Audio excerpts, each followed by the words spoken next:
libro que ha escrito Benjamín Zelada con Wieniawski, es la esquematización que han hecho del diseño estructural activo, lo que llaman ellos el DEA, ¿no?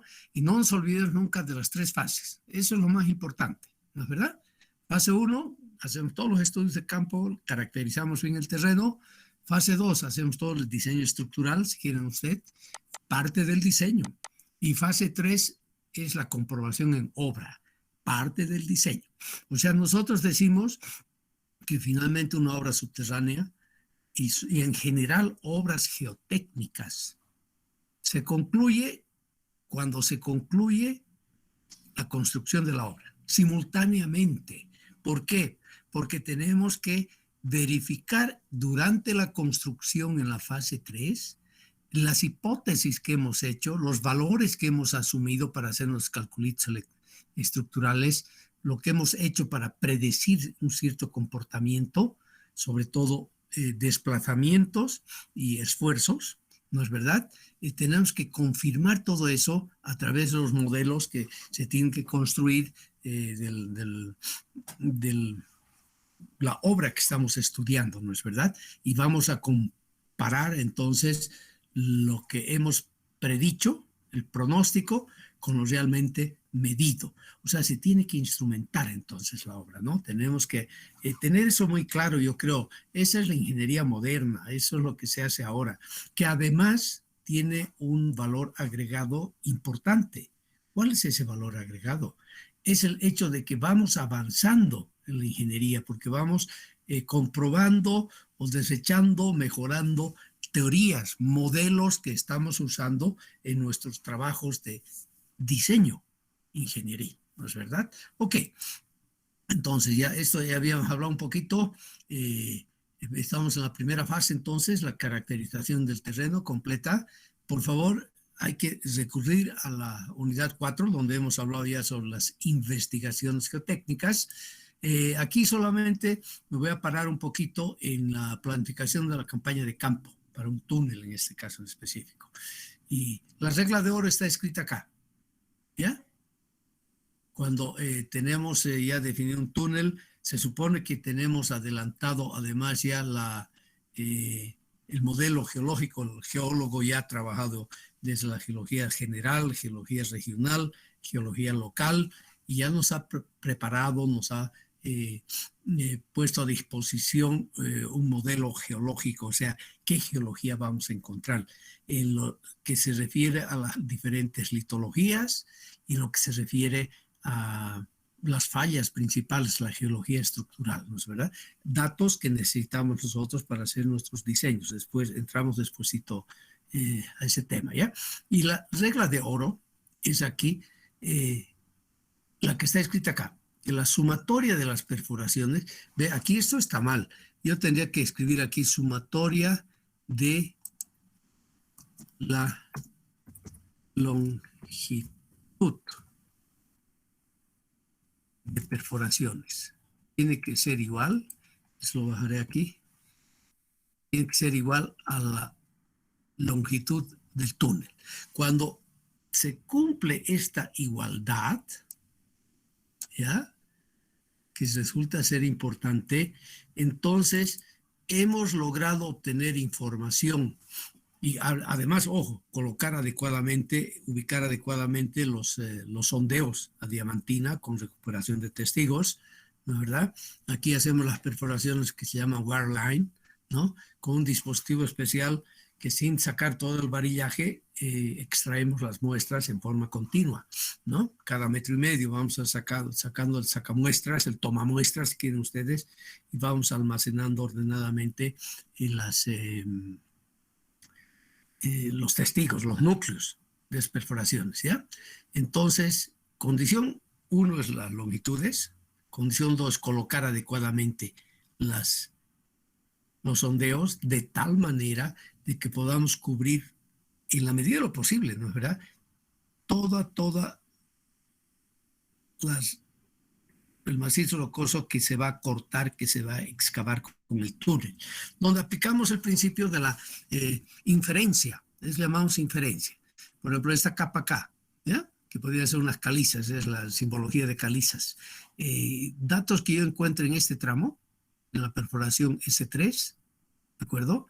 Yo puedo, con una razonabilidad muy buena, totalmente aceptable, inferir esta información que voy a sacar de acá con ensayos de compresión simple, ensayos de densidad, etcétera, etcétera. Humedad, no tanto, por la humedad es otra cosa, no es algo intrínseco del macizo rocoso. Vamos a poder inferir a ese tramito acá, ¿no es verdad? Eso se llama inferencia. Y en los túneles ahora, por suerte ya han entendido acá, es hacer los ensayos, las perforaciones horizontales, por lo menos en los portales o los emboquilles, ¿no? Aquí es lo que se muestra acá, ¿ya? Bien, a ver, veamos aquí, aquí nos habíamos quedado en la anterior clase. Veamos ahorita una prospección en un boquillo o un portal de un túnel. ¿Qué nos piden? En este caso es una guía española, ¿ya?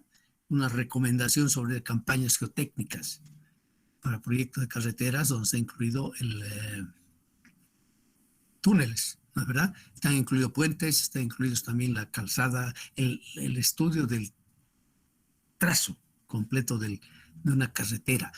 ¿Verdad que es recomendable leer esto y usar esta información? Está en la red, pueden encontrarlo, yo pienso, si entran al Ministerio de Fomento España. Si necesitan o no encuentran, me piden y yo se los mando. ¿Ya? Bien, aquí, por ejemplo, ¿qué nos piden para resolver el problema? Por lo menos nos piden un sondeo a diamantina en portal, por lo menos. No es lo mínimo, estamos así. No me piden hacer 3 calicatas por lo menos, ¿ya? Hasta la profundidad que se puede hacer, ¿no será 4 o 5 metros? Si usted tiene una máquina, si ya está en un proyecto avanzado y hay equipo pesado por ahí, va a usar una retroexcavadora, ¿no? Y además puede subir, hay trincheras para llegar con la máquina acá. Si hace manual, hasta donde pueda, se puede acabar manualmente, ¿no es verdad? Además nos piden, y eso es importante, 3 líneas de refracción. 2 líneas que las vamos a ubicar, que se van a sobreponer en el eje del túnel, ¿de acuerdo? Y una perpendicular a la dirección, al eje del túnel. De tal manera y ubicadas de tal manera de que corten, de que crucen, de que contengan el sondeo, la perforación adamantina, aquí, ¿de acuerdo? Porque con esa información adicional, entonces, vamos a poder interpretar mucho mejor la información de la refracción geofísica como tal.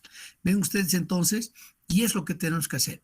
Y cuando hablamos del sondeo a diamantina, este sondeo a diamantina se lo debe realizar hasta llegar a un punto que está aquí, bueno, aquí hablan en forma genérica, pero está por lo menos una vez más por debajo de la dimensión característica del túnel que vamos a hacer. Aquí la dimensión característica del túnel es normalmente para túneles carreteros es el ancho, ¿ya? 9,4, 9,6 para la sección boliviana. O sea, grosso modo nos bajamos 10 metros.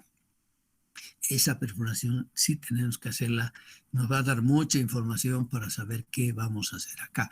Y la distancia, ¿dónde coloco esto? Ellos recomiendan, podemos aceptar, aunque siempre puede haber variaciones cuando ya se hace en detalle la definición final de dónde voy a hacer la perforación, por lo menos una vez es esa distancia, el diámetro, ¿ya?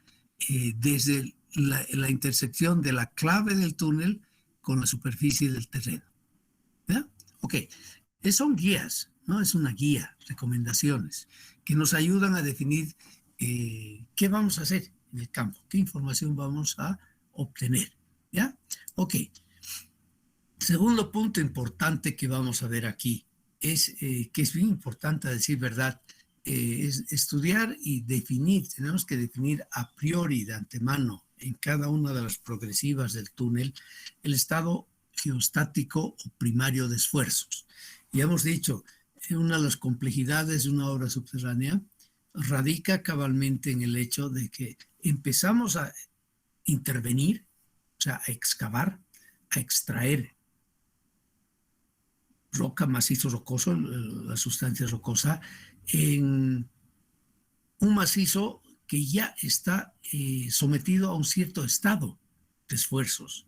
Ya está, ya hay, o sea, no partimos de cero, sino partimos de un estado inicial que es cabalmente el que genera la gravedad, genera todas las fuerzas remanentes que han quedado de fenómenos que ha habido en el pasado, de plegamientos, de roturas, de compresiones, etcétera, etcétera. Todos los fenómenos que hemos tenido desde hace millones de años, ¿no?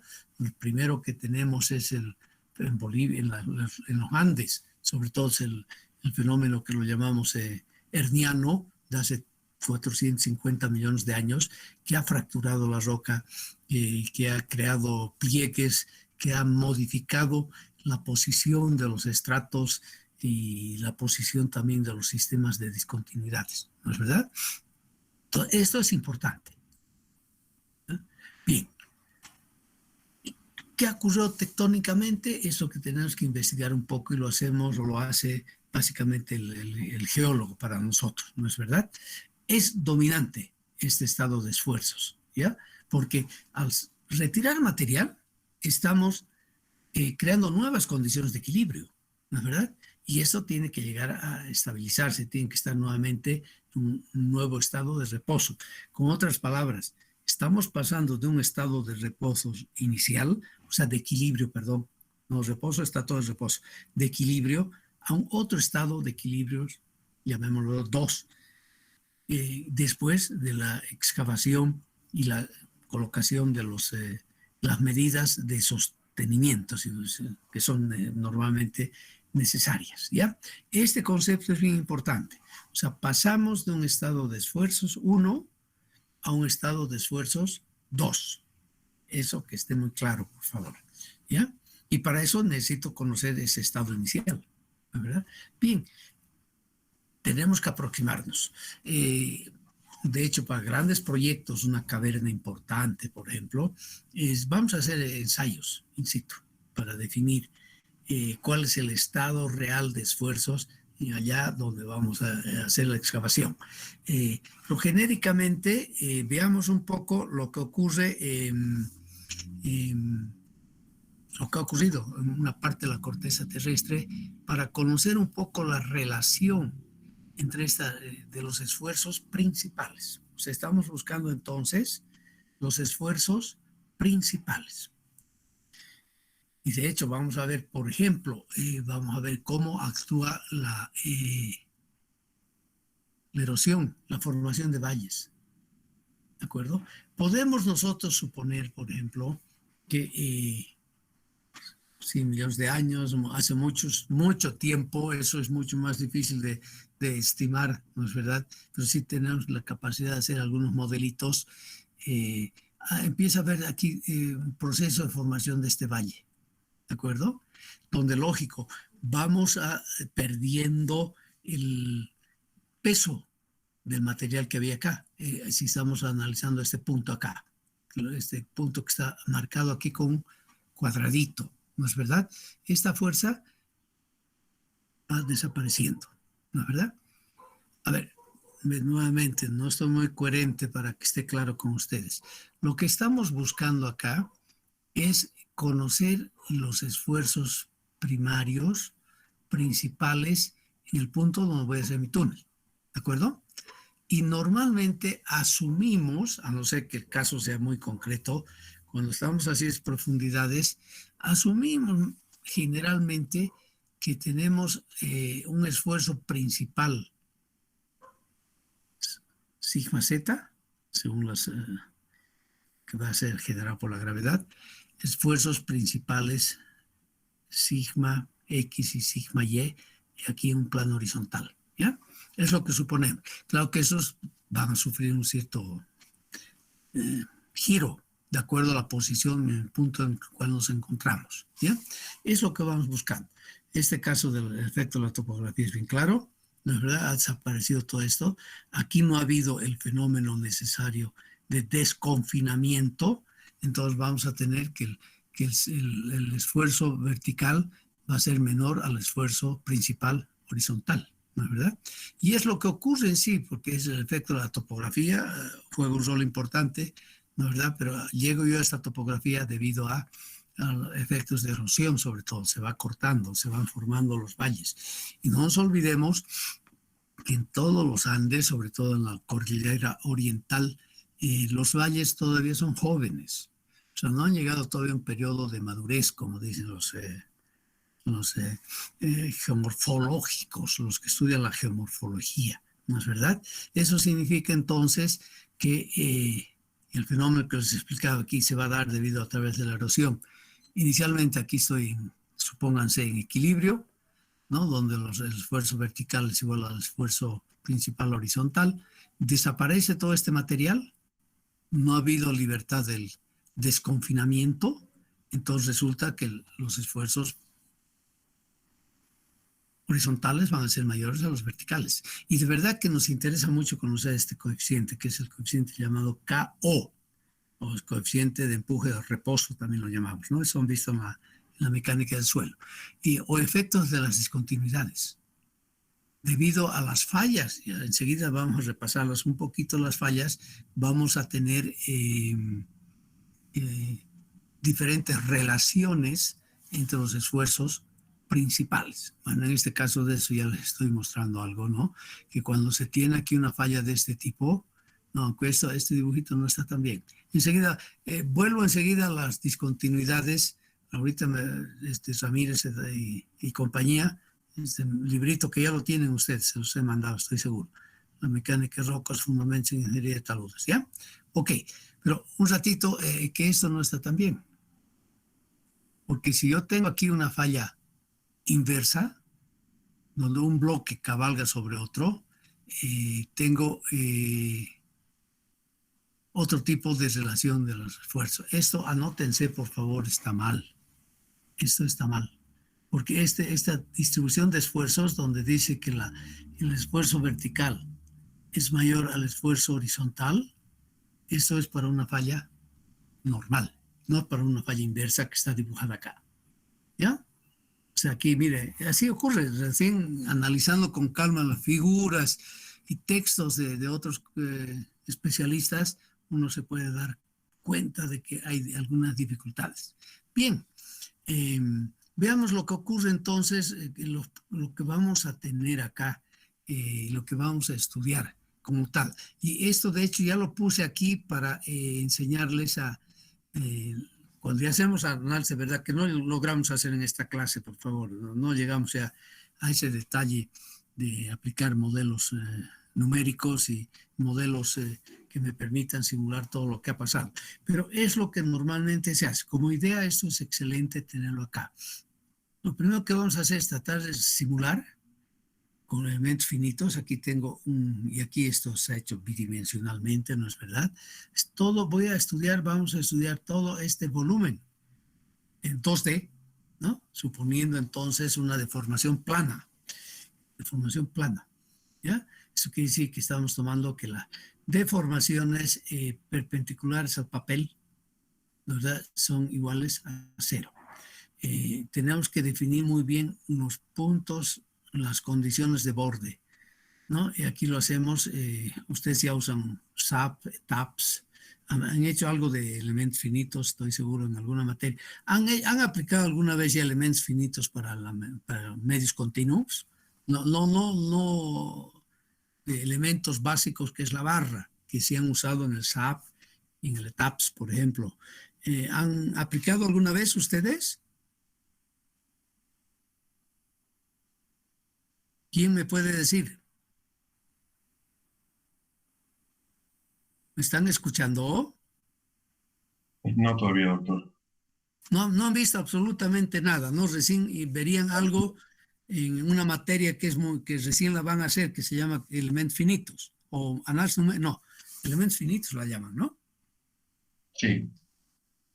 Claro, y ese es nuestro gran problema, es la pelea que tengo ahora de que esa materia la dan al último semestre cuando la listamos antes, y tenemos una clase que se llama análisis numérico, el quinto semestre, sexto semestre, ¿no es verdad? Y ahí no vemos nada todavía. O sea, nuestro programa tiene que ser reformulado. ¿no? Uy, uy, uy, tenemos muchas dificultades. Pero, ok, pero anótense un poquito. Las condiciones de borde son bien importantes cuando hacemos elementos finitos, ¿ya? En este caso no se ve muy bien esta figurita, pero las condiciones que ponemos en las verticales normalmente suponemos que va a haber 2 grados de libertad, ¿ya? Que aquí va a poder, imagínense que son puntos de apoyo, ¿no? Entonces aquí vamos a suponer que va a haber la posibilidad del giro y la posibilidad del desplazamiento vertical. Esas son las condiciones que vamos a poner en estos límites verticales. Y en el horizontal, ¿de acuerdo? Vamos a suponer de que solo hay 1 grado de libertad, que va a haber solamente giro, pero no va a haber desplazamientos. Los desplazamientos son iguales a 0. O sea, son puntos fijos. Es como una verdadera bisagra que usamos en las obras lineales, ¿no? En las obras básicas que hemos estudiado en isostática e hiperestática como tal, ¿no? Y colocamos acá entonces la geología que deberíamos tener. Va a variar un poco el peso unitario, el peso específico de la roca, y es el punto inicial.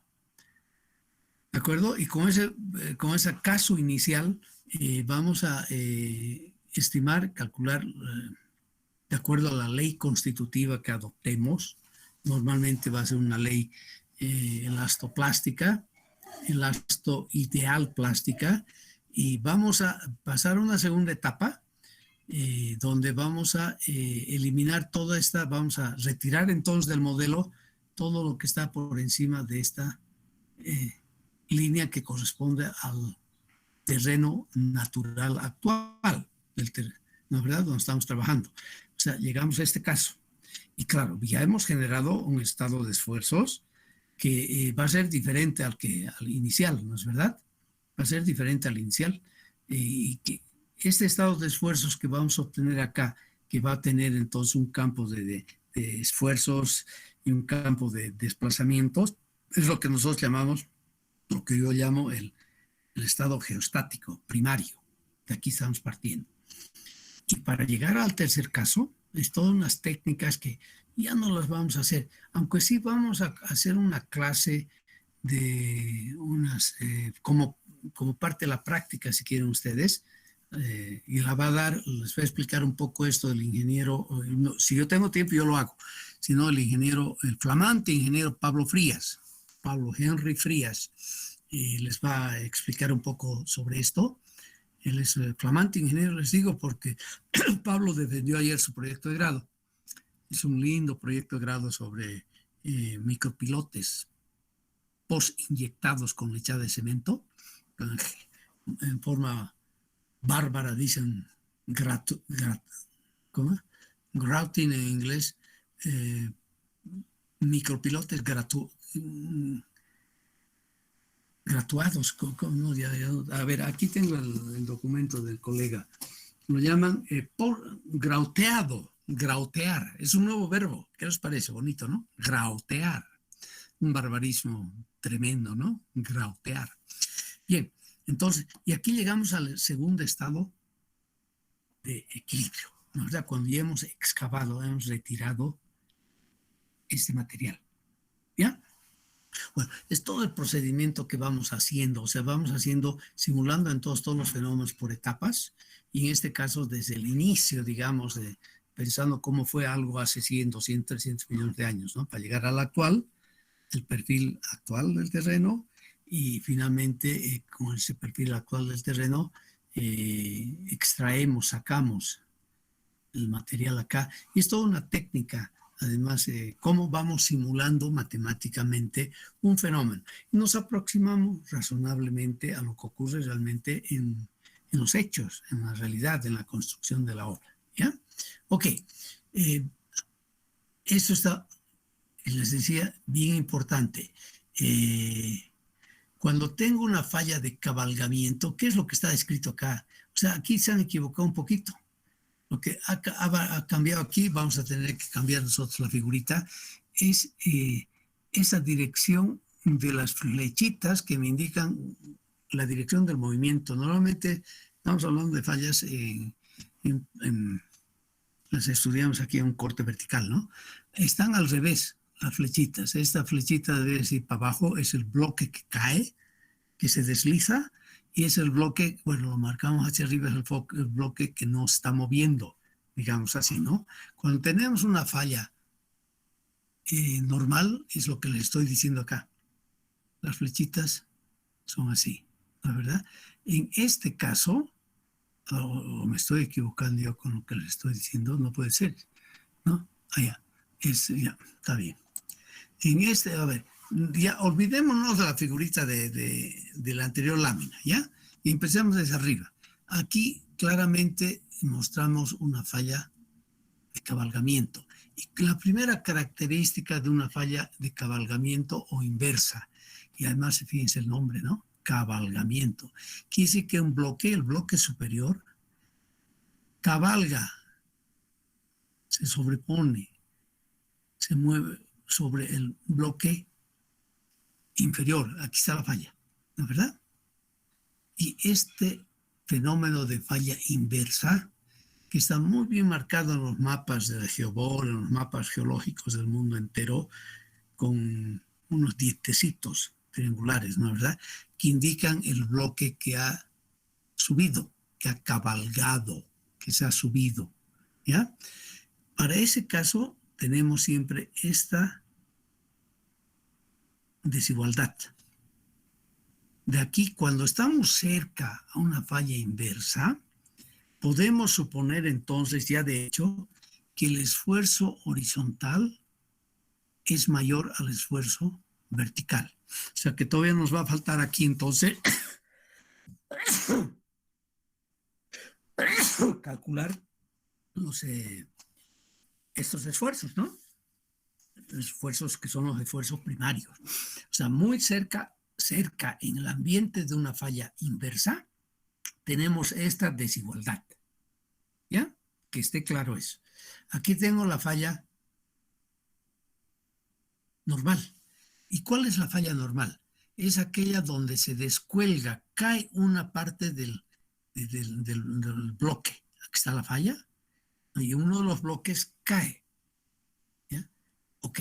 Esta falla además está caracterizada por tener una pendiente, un buzamiento alto. A veces la llamamos también falla subvertical, en contra a la falla de cabalgamiento inversa, que es subhorizontal, está más pegada hacia el horizonte, o sea, este ángulo de acá, ¿no? Este ángulo de acá entonces es menor a 45 grados, de hecho, y va a ser menor a 30 grados, 20, 30 grados a veces. En cambio, la falla normal es subvertical. Y esto nos indica de que se cumple esta desigualdad, que el esfuerzo horizontal es menor al esfuerzo vertical. ¿De acuerdo? O sea, cuando estamos cerca de una falla normal, entonces, de hecho, tenemos que considerar estas condiciones que nos muestra la naturaleza. Además, ampliamente verificado con mediciones que se han hecho en campo, como tal. Un tercer tipo de fallas que hemos repasado rápidamente en la geología y ustedes han estudiado con mucho cuidado hace muchos años también, ¿no? Para muchos debe ser 3, 4, 5 años, con el ingeniero Julio Torres. Han estudiado ustedes esto, ¿no? Tenemos la falla en dirección, usan los españoles, mejor es hablar de la falla de desgarre, que es una falla donde se mueven los bloques, pero ya en un movimiento horizontal. Aquí estamos hablando de un movimiento vertical, ¿no es verdad? Aquí es horizontal, y donde sí ya tenemos que considerar los esfuerzos principales en las dos direcciones en el plano horizontal, o sea, en el plano 1 y en el plano 2, ¿no es verdad? Y aquí se va a cumplir esta desigualdad. Para que ocurra este fenómeno de la falla en dirección o de desgarre, entonces uno de los esfuerzos horizontales va a ser menor al vertical y el otro esfuerzo principal va a ser mayor al vertical. Tenemos que considerar, enseguida les voy a mostrar, sí les voy a mostrar como ejemplo una falla de desgarre sensacional que se ha encontrado en el lugar donde se va a construir el túnel Casaderos, en la ruta Jaime Mendoza, y esperemos que eso ya empiece a caminar, ¿no? Ese proyecto, porque la carretera ya casi está lista, falta muy poco, creo que ya está prácticamente toda asfaltada desde Sucre hasta Ipati, o sea, cruza transversalmente todo el departamento de Chuquisaca, ¿no? ¿Verdad? Primero se va un poco hacia el sur, después se va totalmente hacia el oriente, hacia el, hacia el este, ¿no? ¿Verdad? Entonces, tenemos que considerar. Bueno, y finalmente tenemos pliegues, ¿no? Y cuando tenemos pliegues de este tipo, aquí sí vamos a poder deducir de acuerdo a la dirección. El pliegue es bien fácil de verlo, ¿no? Tenemos anticlinal, tenemos inclinal, entonces vamos a usar esta información geológica base para definir estas nuestras desigualdades como tal, ¿de acuerdo? Entonces aquí de hecho vamos a saber de que el esfuerzo principal en el pliegue es perpendicular a los ejes del pliegue. Aquí están los ejes del pliegue bisagras, ¿no? Claramente. Y además tengo esta desigualdad. O sea, que si yo compongo esto, si quieren ustedes entonces, tengo que el esfuerzo horizontal perpendicular o paralelo al eje del pliegue, de los pliegues, ¿no es verdad? Que es este sigma H2. Es menor al esfuerzo horizontal paralelo, o digo perpendicular a los ejes del pliegue. Lo vemos aquí claramente en esta figurita. Y a la vez este esfuerzo horizontal, que es mayor al otro esfuerzo perpendicular, ¿no? Resulta ser mayor que el esfuerzo vertical. ¿De acuerdo? Bien, son las cuatro singularidades principales estructurales geotécnicas que se obtienen de la observación, del estudio de campo, imágenes satelitales, imágenes aéreas. Ahora se usan no tanto dron porque la escala no es muy grande. El dron nos da imágenes mucho más detalladas, más pequeñas, ¿no? Un dron que vuela 100 metros nos cubre una superficie relativamente baja de la corteza terrestre, ¿no? Esa es la llave entonces, para estudiar el efecto de la tectónica con sus cuatro características fundamentales, ¿no? ¿De acuerdo? Bien, veamos ahora, aquí hemos hablado de esfuerzos verticales, esfuerzos horizontales, pero ¿cómo los calculamos? ¿Ya? Y fue ya Hockenbraun, el año 80, en este libro que es extremadamente seminal, que es el primero ordenado moderno sobre obras subterráneas, que mientras tanto ya tiene 41 años, ¿no? Y sigue siendo totalmente vigente. Claro que se ha avanzado mucho en muchos campos, ¿no? Pero es un libro que hay que leerlo, si quieren ustedes, porque nos da mucha información en cómo se concebía, cómo se llegó a romper el empirismo y lo que se tenía de conocimiento en esa época. El mérito de este libro es que resume magistralmente todo el estado del arte de ese momento, ¿no? Y cuando hablamos de estado del arte, estoy hablando de la parte teórica y la parte práctica, ese estado del conocimiento en general. Es lo que llamamos estado del arte, ¿no es verdad? Ok. Mediciones que se hacen en varios países, sobre todo en Australia y en Sudáfrica, donde se tienen minas a mucha profundidad, ¿no es verdad? Se llegó a ver esta relación entre la tensión esta vertical, tensión o esfuerzo, ¿no? Estamos hablando de sinónimos, ¿no? Tensión, sinónimo de esfuerzo, ¿no? Tensión vertical y la profundidad. Y se llega a una correlación razonable. Fíjense ustedes, todos los puntos son puntos de medición, ¿no? Sería esta línea, bueno, que tiene la probabilidad de ocurrencia un 50%, ¿no es verdad? Que es una relación sencilla entre la profundidad y un coeficiente que en este caso resulta ser prácticamente el peso unitario del macizo rocoso. O sea, nos sale 27 kilonewtons metro cúbico. Claro, aquí, ojo, esto está en megas, ¿no? Por eso el 0,027. No se olviden nunca, por favor. Cuando hacemos una correlación entre magnitudes, hay que hacer posible de que estas correlaciones sean adimensionales, ¿no es verdad? Y si no son adimensionales, tengo que escribir muy claramente las unidades que estoy usando, ¿sí? Es bien importante, ¿no? Aquí todavía no se emplea ese sano principio, digo yo, de unidades de una expresión adimensional.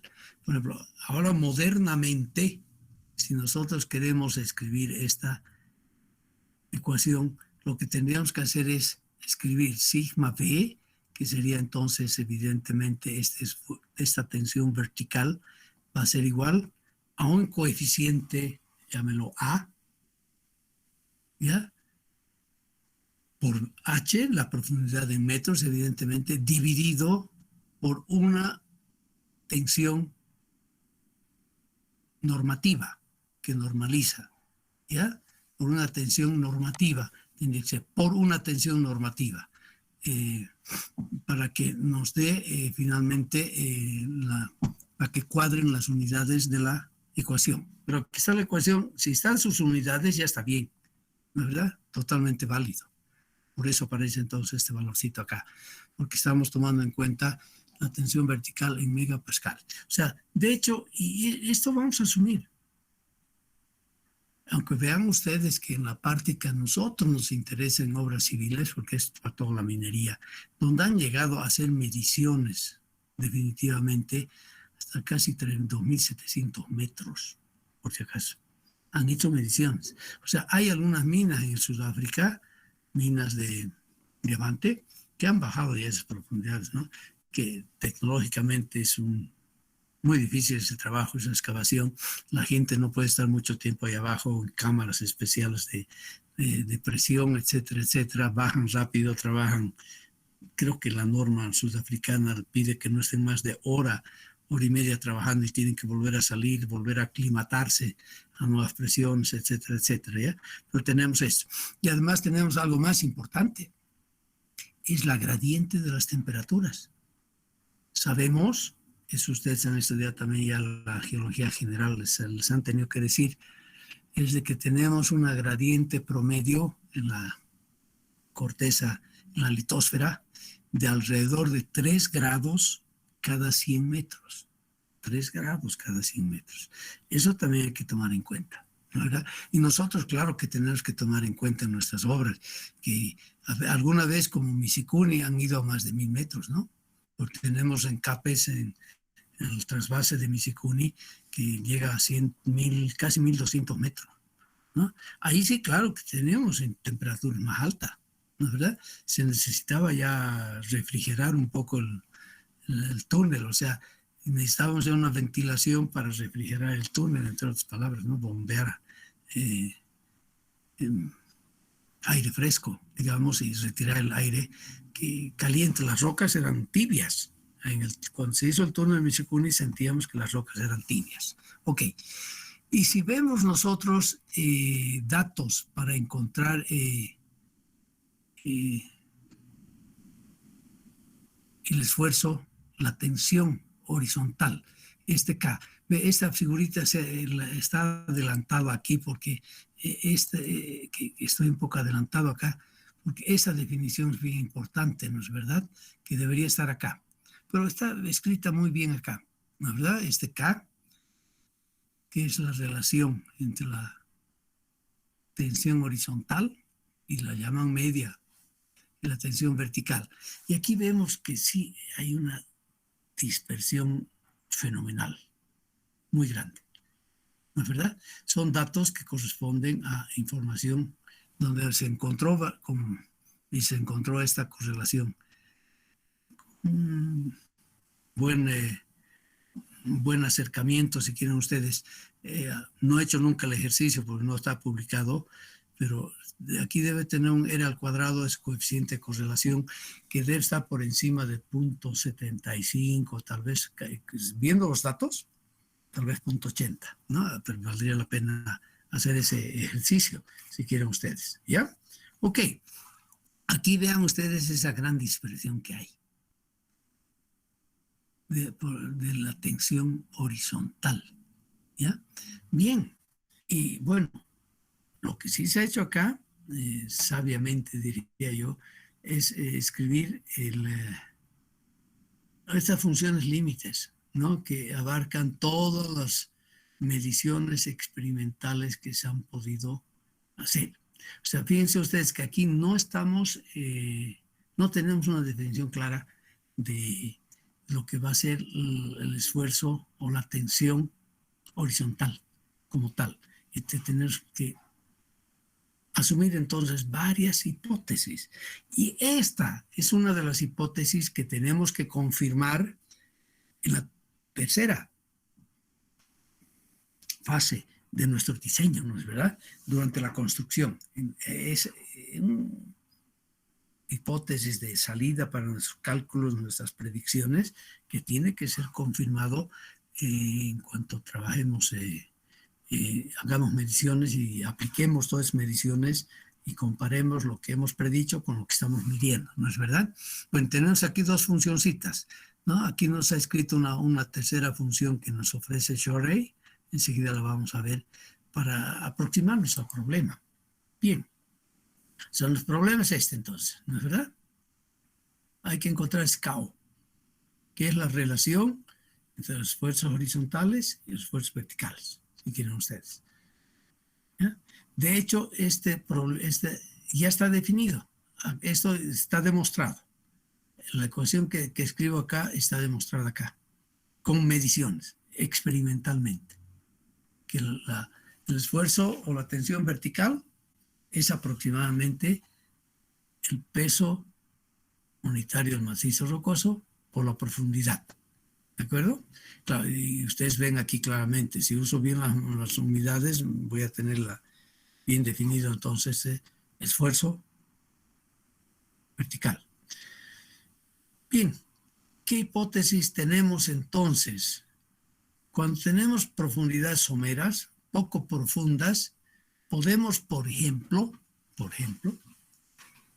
asumir un comportamiento elástico. Y si asumimos un comportamiento elástico, entonces vamos a deducir, ya no les presento la deducción, pero acepten que eso está bien, vamos a encontrar este coeficiente de empuje, digamos, así lo llaman en la mecánica del suelo, lo llamamos, que va a ser una función del Poisson, que es el coeficiente de la relación de las deformaciones transversales respecto a la principal, ¿no es verdad? Es el coeficiente de Poisson. Que en macizos rocosos no va a variar mucho. Más abajo vamos a hablar vamos a estimar este Poisson en función al RMR de Wieniawski, ¿ya? Hay una formulita que Wieniawski ha propuesto y que la usamos en la práctica, ¿ya? O vamos a usar la formulita de Shorey, esta formulita de Shorey, donde hace intervenir además el módulo de deformación, ¿ok? A esa profundidad H, ¿no? El módulo de deformación macizo rocoso, la profundidad H. Es una formulita que la usamos más de una vez, introducimos valores y vemos si hay mucha diferencia, si no hay mucha diferencia, y en base a eso vamos a trabajar como tal, ¿ya? También a veces usamos la hipótesis de Heim. Heim es un geólogo austriaco que trabajó mucho en estos temas y que nos dice ya a profundidades grandes, tenemos un estado prácticamente hidroestático de los esfuerzos. O sea, se refiere hidrostático a la ley de Pascal, ¿no es verdad? Y en ese caso entonces nos dice que el esfuerzo horizontal es igual al esfuerzo vertical. Por lo tanto, KO va a ser igual a 1, ¿no? O sea, aquí tenemos una gran incertidumbre entonces en toda nuestra concepción de calculitos que podamos hacer, ¿ya? Y vamos a recurrir a este tipo de herramientas. Y en los cálculos en sí, cuando hacemos ya calculitos numéricos, porque analíticos nos es mucho más difícil, aunque podemos también para un caso de comportamiento solamente elástico, suponer que va a haber solamente una relación bien definida y lineal entre deformaciones unitarias y esfuerzos. En ese caso, evidentemente, podemos tener soluciones de algunos casos sencillos con KO mayores o menores a 1 como tal, ¿no? Y ese tipo de análisis, que son análisis de sensibilidad, sí lo hacemos con mucha frecuencia y los tenemos que hacer en la práctica, porque aquí está cabalmente la incertidumbre número 1 grande que tenemos, ¿no? O sea, aquí les muestro entonces una incertidumbre bien grande que tenemos. Esfuerzos geostáticos primarios, esfuerzos, o sea, el punto de partida inicial. Y vamos a tener que recurrir a todo lo que está a nuestro alcance, incluyendo la geología estructural. Bien, una vez tenemos toda esta información y tenemos todos los trabajos de campo que hemos hecho de laboratorio, ya no voy a repetir eso acá, eso hay que ver hemos charlado sobre eso en la unidad 5, ¿no es verdad? Hay que repetir un poco, tener una idea bien clara de qué tenemos que hacer en campo y en laboratorio, ¿no? Donde han visto ustedes la geofísica de refracción, sobre todo, juega un rol bien importante para nosotros. Y en segundo lugar está la geoeléctrica, ¿no?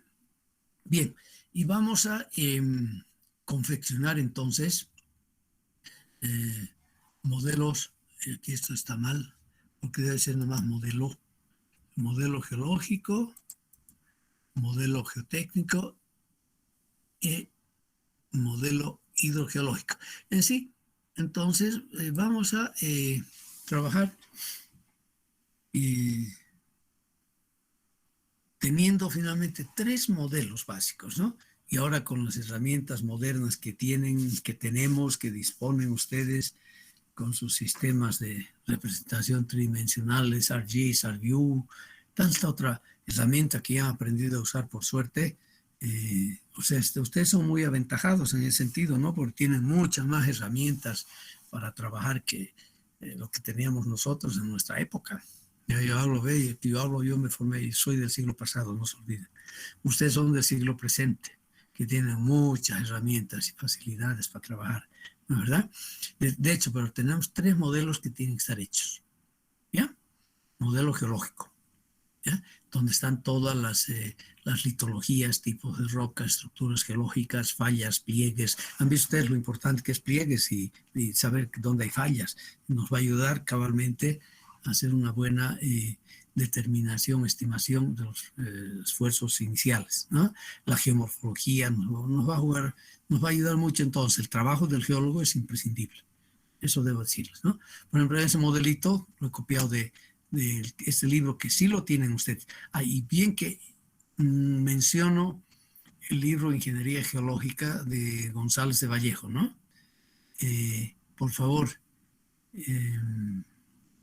lean, estudien el capítulo 10 de este libro, ¿ya? Son unas 20 páginas nomás, está en castellano, o sea, les va a ser mucho más fácil.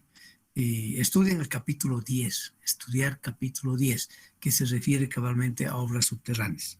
Un lindo resumen, hay muchas cosas interesantes también, parte que estoy conversando con ustedes acá, estamos tratando, hay algunas partes tal vez adicionales, pero estudien el capítulo 10 del libro Ingeniería Geológica de González de Vallejo, ¿ya? Por favor. Y les voy a mostrar un ejemplo.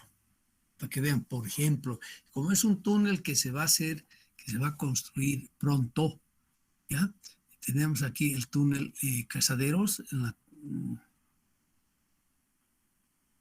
carretera Jaime Mendoza, y este está en el sur de Chuquisaca, ¿no? Aquí tengo el portal occidental, oeste, portal oriental, este. Mire, aquí el geólogo ha tenido que estudiar todas las diferentes formaciones, nos ha hecho un trabajo bien detalladito, ¿no es verdad? Y nos los presenta en un corte vertical, donde aparecen las diferentes formaciones, aparecen los anticlinales, los inclinales, ¿no es verdad? En este caso, si ven ustedes, estamos acá, vamos a atravesar este túnel en rocas que dan problemas, no tanto como las rocas silúricas, porque son dolor de cabeza para nosotros, son las rocas paleozoicas silúricas, ¿no es verdad? Más de 450 millones de años, donde sí vamos a tener formaciones que son carbónicos, devónicas, bueno, en este caso son los monos, o sea, se identifica muy bien a las formaciones según la geología boliviana, ¿no es verdad? Aquí vamos a tener un devónico nuevamente, que todo eso son son rocas paleozoicas, ¿no es verdad? Aquí tengo nuevamente un devónico que se llama Huamampampa, es una formación muy querida por los petroleros, andan buscándola porque son las formaciones que más hidrocarburíferos contienen, ¿no? En líquido y en gas. Y aquí también ya tenemos incluso una formación terciaria. Y de hecho llama la atención, ¿no? Porque imagínense, aquí es el contacto entre la terciaria y el devónico terciario es mucho más joven, ¿no es verdad? Menos de 65 millones de años, ¿no? Pero parece que estaría por debajo de esta formación. O sea, aquí han tenido que ocurrir fenómenos tectónicos tremendamente importantes para llegar a esta situación actual como tal, con sus fallas, todo lo necesario que va a ser la base para después hacer finalmente la tramificación del túnel. Bien, segundo modelito que tenemos y cosas, solamente voy a hablar con ustedes aquí un poquito de la permeabilidad, para que estén conscientes del problema que tenemos, que es mucho más complejo que en suelos, ¿ya? Pero vamos a definir nosotros entonces el tensor permeabilidad. Es un tensor, ojo por si acaso, y aquí se los escribo bien bonito, ¿no es verdad? Es un tensor porque tenemos permeabilidades principales en función a este sistema de ejes cartesianos, ¿no? 1, 2 y 3, ¿no? K1, K2 y K3, ¿ya? Y vamos a tener diferentes valores, evidentemente, diferentes casos que hemos escrito acá, ¿no? Donde finalmente el caso donde se convertiría en un medio homogéneo desde el punto de vista de la permeabilidad del macizo rocoso sería este, ¿no? Donde su descripción nuevamente es simplemente una esfera, porque los coeficientes principales de permeabilidad serían iguales. En general, cuando hablamos de un tensor, estamos hablando aquí de segundo orden, lo representamos entonces con una matriz de 3 por 3, ¿no es verdad? Un sistema cartesiano, lo que está dibujado acá. Y estos casos son función, que lo llamamos la ley cúbica, son función de la apertura de la discontinuidad. E es la apertura de la discontinuidad, será 1 milímetro, 2 milímetros, 5 milímetros, es lo que tenemos que estimar, ¿ya? Y de la frecuencia que se tienen de estas discontinuidades, ¿ya? ¿Cuántas discontinuidades hay por metro lineal como tal, ¿ya? Y como suponemos que se está moviendo agua y aplicamos acá un flujo laminar, hablando hidráulicamente, entonces esos coeficientes de permeabilidad van a ser también función de la viscosidad cinemática. Está la viscosidad, es viscosidad cinemática del agua.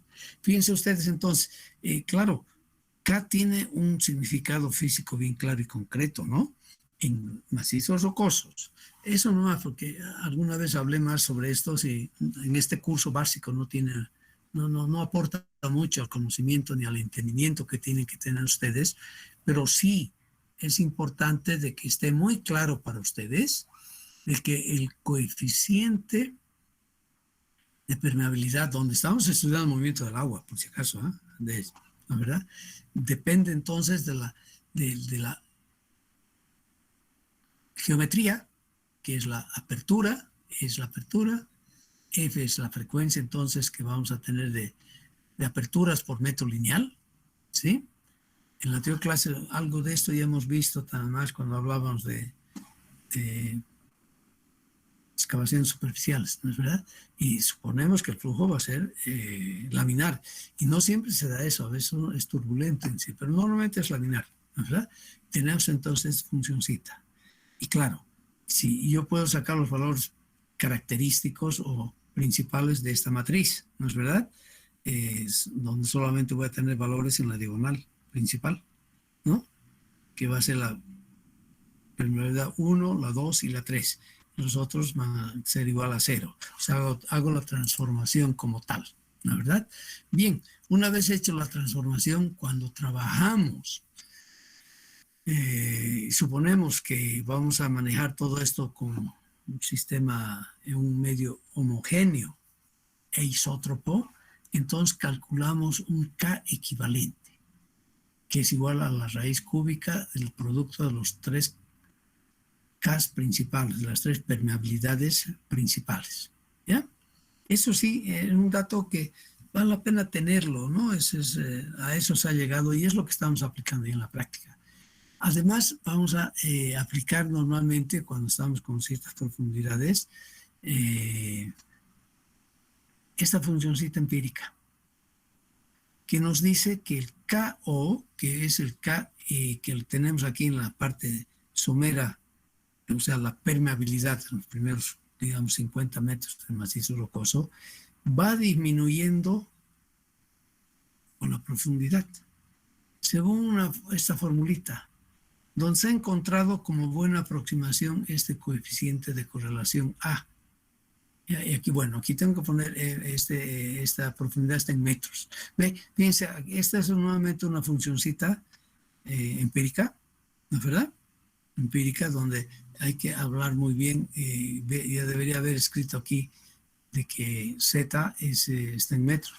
Tal vez puedo de una vez ya para no olvidarme, escribiré aquí al lado entonces, ¿ya? Y Z, esta Z en metros.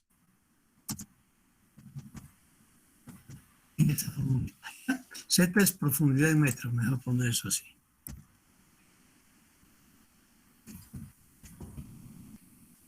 Profundidad en metros. ¿De acuerdo? Más claro, ¿no es verdad? Bueno, aquí esta es una relación directa, ¿no? Si la permeabilidad KO está en metro segundo, esta permeabilidad va a estar también en metro segundo, ¿no? Ahí la ecuacióncita es homogénea. Aunque, ¿ya? Bueno, aquí tal vez sería bueno que, claro, ya no he dicho eso, pero voy a tratar de una vez para no olvidarme, porque si no me voy a olvidar. Y les voy a mandar esto sin corregir. Y aquí voy a poner de que KO es igual permeabilidad. Esa figurita la voy a tener que sumar un poquito más. Y este K que sea nomás K chiquitito. Permeabilidad inicial. Superficial. Queda un poquito mejor. ¿Verdad? Y esto que lo vamos a centrar un poquito para que haya un poquito más de estética. Ok. No, eso sí vamos a usar entonces, ¿ya? Si nosotros aplicamos todo eso, aplicamos todo un modelo, tenemos programas bien bonitos ahora que no sé si lo han usado ustedes, pero ya no voy a entrar más en eso. El MathFlow, por ejemplo, que es un modelo tridimensional de de flujo de aguas subterráneas, donde podemos usar cierta anisotropía. Es posible, es un modelo de uso libre en este caso, que lo usamos para calcular qué va a ocurrir cuando hacemos un túnel. Aquí simplemente les muestro un ejemplo. Eso viene de un túnel principal cuando estudiábamos el túnel de la central hidroeléctrica de San José, ¿ya? Y bueno, hicimos toda una modelación con datos bien limitados, lamentablemente. Teníamos un poco más de relieve natural que sacamos de la restitución de imágenes satelitales, Sentinel, que es la Agencia Espacial Europea, y logramos tener evidentemente el perfil del terreno, ¿no es verdad? Y hicimos todo el cálculo para estimar cuál era la napa freática sin intervención, sin construcción del túnel, ¿no? Sin túnel. Y es esta línea aquí, roja, por ejemplo. Y después, de acuerdo a la hipótesis que hicimos de permeabilidades, etcétera, etcétera, ¿no es verdad? Se calculó la napa freática que se iba a establecer después de la construcción del túnel, con el túnel. No se olviden que un túnel es un dren en la montaña, ¿no es verdad? Un dren natural en la montaña que va drenando, ¿no es verdad? En sí, como decía el profesor Leopold Müller, uno de los cofundadores de la mecánica de rocas, austríaco, un túnel es una herida en un macizo rocoso. O sea, hay que ser muy cuidadoso. Si hacemos una herida, bueno, estamos obligados a hacerla, ¿no? Pero que tenga mínimas consecuencias. Es bien importante, ¿no? Bueno, entonces calculamos todo esto y es bien importante. Y el modelo hidrogeológico, ¿ya? Esto, olvídense, son las formulitas que tenemos diferentes teorías. Ya le he dejado acá nomás para que tengan una idea de cómo podemos calcular el agua que hay que prever que vamos a tener un túnel. Y sobre todo, esto es bien importante, cuando estamos trabajando con una pendiente en el túnel, ¿de acuerdo?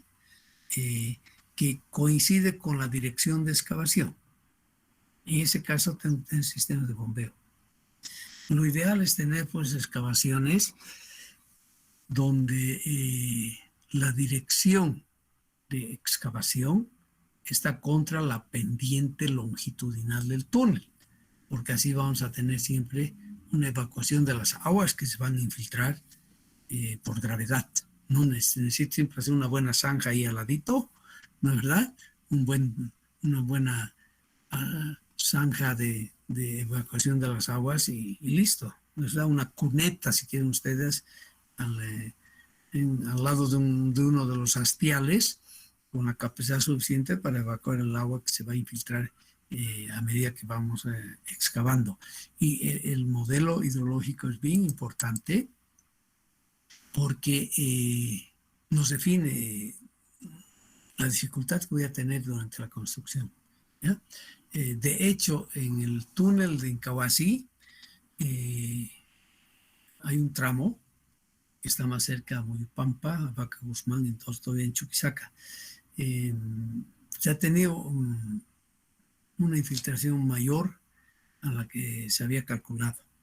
Hicimos un modelo muy sencillo para ese túnel, debo reconocer. Recién yo estaba considerando seriamente eso, mire, estoy hablando del 2008 cuando hicimos el diseño de ese túnel. Y nos equivocamos. Yo reconozco, he dicho, sí me equivoqué.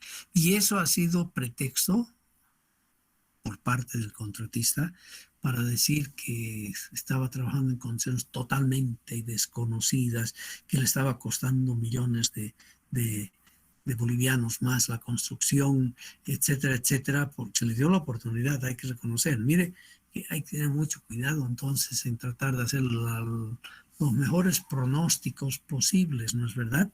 Y la presencia del agua juega un rol importante. No tanto, ¿no? Es el único túnel donde no hemos tenido dificultades. Después hay goteos, evidentemente, sobre todo en época de lluvias, pero aquí se tuvo un caudal grande. Habíamos estimado 5 o 7 litros segundo y se ha tenido al final 25, 30. Han exagerado y han dicho que eran hasta 40 litros segundo, que yo no creo, pero ahí está, ¿no? O sea, el modelo hidrogeológico es bien importante. Aquí nosotros participamos muy poco, porque realmente necesitamos especialistas, ¿no? A un ingeniero que sepa ya manejar muy bien modelos y que haya estudiado más la hidrogeología de los terrenos, nos va a permitir hacer buenos estudios y buen modelo hidrogeológico. Pero no lo tenemos que omitir, ¿ya? El mensaje mío en este caso para ustedes es de que sí tenemos que considerarlo y hacer un buen modelo hidrogeológico, ¿ya? Bien, y finalmente vamos a hacer la clasificación del macizo rocoso. Ya han visto ustedes, se han aplicado, y vamos a usar ya sea Wieniawski, ¿no? Y lo vamos a poder corregir, aunque normalmente usamos el básico, ¿no? No necesariamente el corregido, usamos Barton o podemos usar también las cartillas de Hooken Marinos, ¿ya? O esta formulita que también ya la hemos estudiado, donde el GCI es en función del RMR intrínseco. Aquí hago hincapié un poquito en esto, porque no estuvo claro cuando hablamos de clasificación macizo rocoso. ¿Ya? El RMR subíndice es el intrínseco, donde asumimos que la valoración del quinto criterio, que es la presencia de agua, se asume que va a ser igual a 15. Y es este valor el que usamos acá para estimar el GCI. O sea, tenemos cómo llegar entonces. Tenemos esos tres elementos básicos que vamos a usar para llegar finalmente al modelo geomecánico. ¿De acuerdo? Donde metemos todo acá, ¿no? Y definimos muy bien estas unidades geotécnicas, donde se las define además asumiendo ya valores para los parámetros geomecánicos. Valores para los parámetros geomecánicos. Eso nos hablaba en el capítulo 5 o 4 con el ROCLAP, ¿no es verdad? Y hemos manejado esos ROCLAP, o sea, todo eso vamos a trabajar acá para poder establecer entonces nuestro modelo geomecánico, ¿de acuerdo? Bien, tenemos entonces 3 modelos, pero nos falta algo más. Nos falta, si quieren ustedes, que ya no está en la literatura y que yo no lo he puesto aquí tan claramente, nos falta un cuarto modelo, que sí tenemos que hacerlo. Y yo voy a, para no olvidarme, yo voy a introducir acá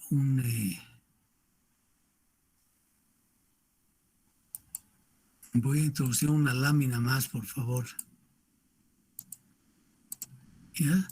Que aparte del modelo geomecánico, tengo que hacer la figurita, voy a hacer un modelo y lo voy a llamar de comportamiento. Y aquí, ¿por qué no puedo escribir? Bueno, me voy a borrar todo lo demás. Modelo de comportamiento. Y después, ¿por qué es tan importante este modelo de comportamiento?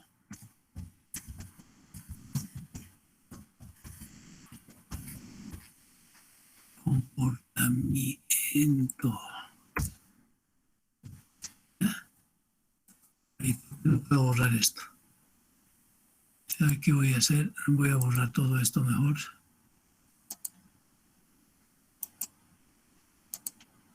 Bueno, ¿y por qué no? Ah, caramba. Había estado aquí colocadito acá. Con razón no podía entrar. De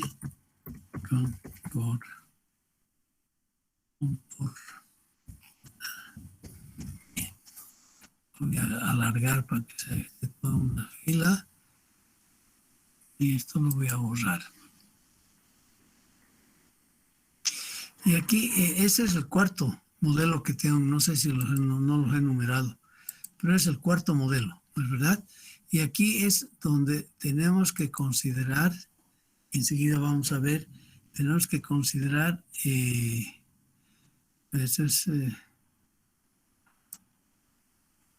basándonos en los otros 3 modelos, que quieren ustedes,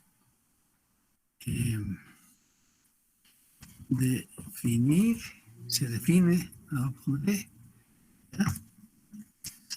define las relaciones de esfuerzos, y eso lo voy a explicar despuesito. Se definen las relaciones de esfuerzo y tipo de, no sería tipo, modo, mejor hablar de modo, y modo de falla. Tienen las relaciones de esfuerzos y modo de falla. Eso es importante. Modo de falla. Yo creo que aquí está el kit. ¿Ya? El modo de falla. Voy a hacer una figurita aquí para mostrarles. Y tenemos diferentes criterios, pues, para hacer este cuarto modelo. Ese es el cuarto modelo. Incluso tal vez sería bueno, entonces, les propongo, ya que estamos trabajando en esto, que son los 3 modelos, ¿no? No, creo que está claro para ustedes. 3 modelos, y aquí viene un cuarto que no está ya en ninguna parte casi, pero es fundamental. El modelo de comportamiento, claro, del macizo rocoso, se supone, ¿no es verdad? Donde voy a juntar un montón de elementos y vamos a poder resolver entonces. Aquí esto sí que está mal, porque eso no tiene nada que ver con esto. ¿Ya? Y vamos a entonces... y tenemos 2 posibilidades de definir estas clases de comportamiento. ¿Qué he puesto acá? Sí, comportamiento, y lo estamos llamando clases, está bien. Y tenemos primero las definiciones que hacen los austríacos, Schubert, que en sí esto ya dejó de ser Schubert, sino es de la Asociación Austríaca de Geomecánica. Porque está incorporado, lo dejaremos en Schubert, y tal vez para que esté más claro para ustedes, aquí voy a poner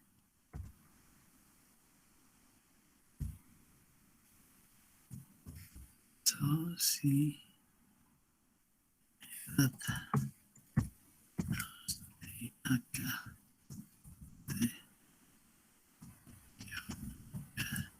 Ustedes tienen ya la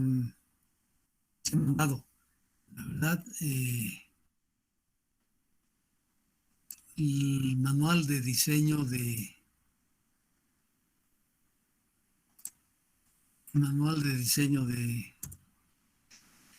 colombiano, de túneles, de carretera, ¿no es verdad? Les he mandado la anterior clase, la anterior fin de semana, y van a encontrar esto ahí, está muy bien, porque Wolf, profesor Schubert, ha asesorado al comité, al gobierno colombiano para la redacción de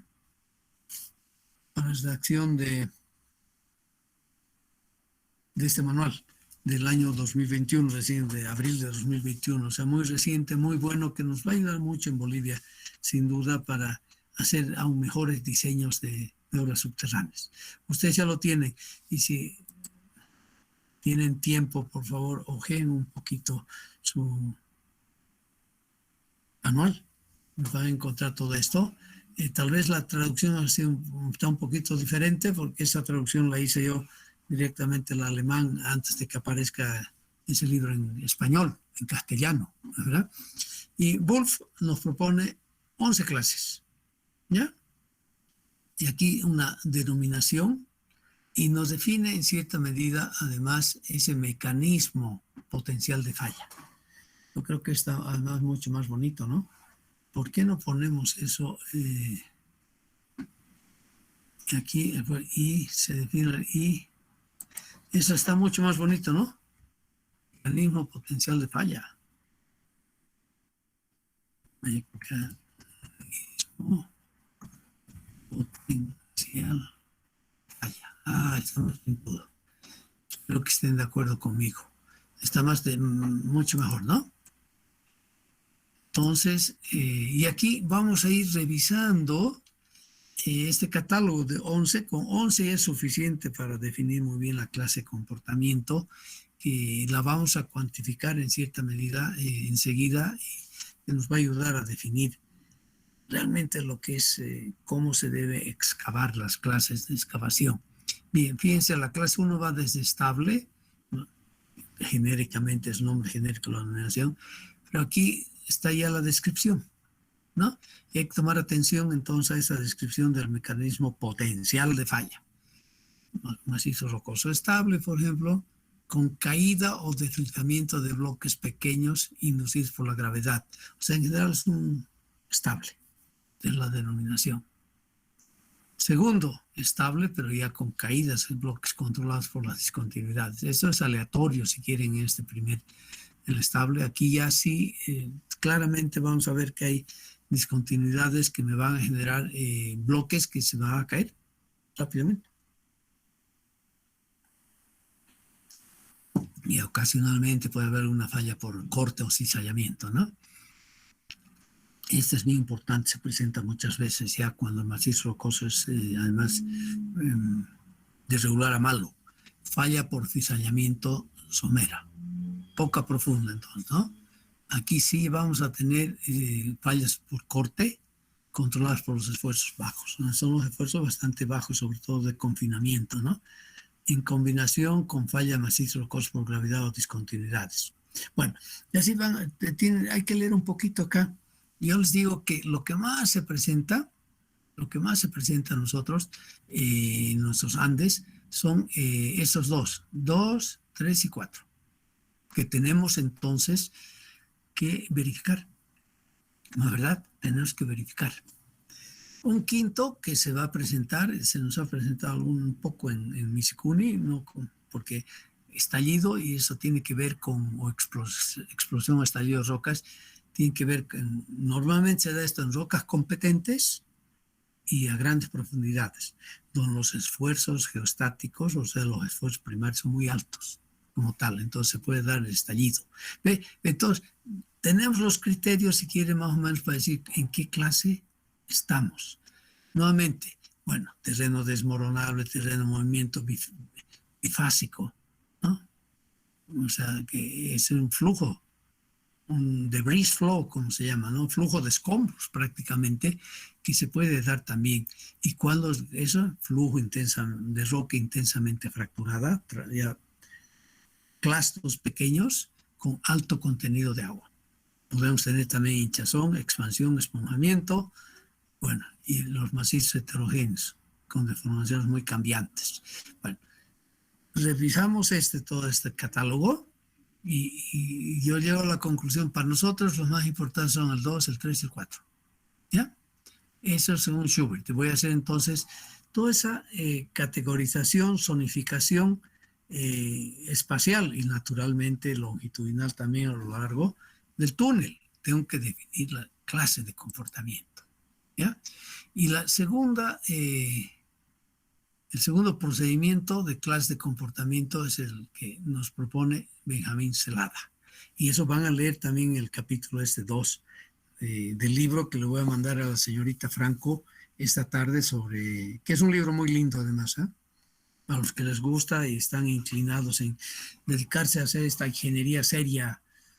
Mire, cada panadero alaba su pan, ¿no es verdad? Dice el refrán. Yo les digo que obras subterráneas debe ser lo más interesante y casi apasionante de todas las obras de la ingeniería civil, para mí. En grado de dificultad, en grado de desafío que se nos presentan, están túneles, obras subterráneas y después presas. Son las dos grandes obras de la ingeniería civil que nos traen muchos problemas, mucho que pensar para plantear soluciones, ¿no es verdad? Y para la construcción misma también, ¿no? Después vienen las otras obras, evidentemente, excavaciones, edificación, fundaciones, también hay lugares donde tenemos mucha dificultad en las fundaciones, ¿no? En suelos granulares sobre todo, son funciones profundas. Es decir, Y que, verdad que la ingeniería después civil es tremendamente amplia, ¿no? Tiene tantas facetas. Eh, bueno, para el que le encanta la hidráulica, yo sí soy, inicialmente yo soy ingeniero hidráulico. También es fascinante la hidráulica, a mí me encanta la hidráulica porque ahí se ven las cosas, se mueven, hacer modelos. Antes eran modelos físicos, ¿no? Yo estudié mucho, mi test de maestría fue en modelos físicos, cabalmente en Bélgica. Aprendí mucho.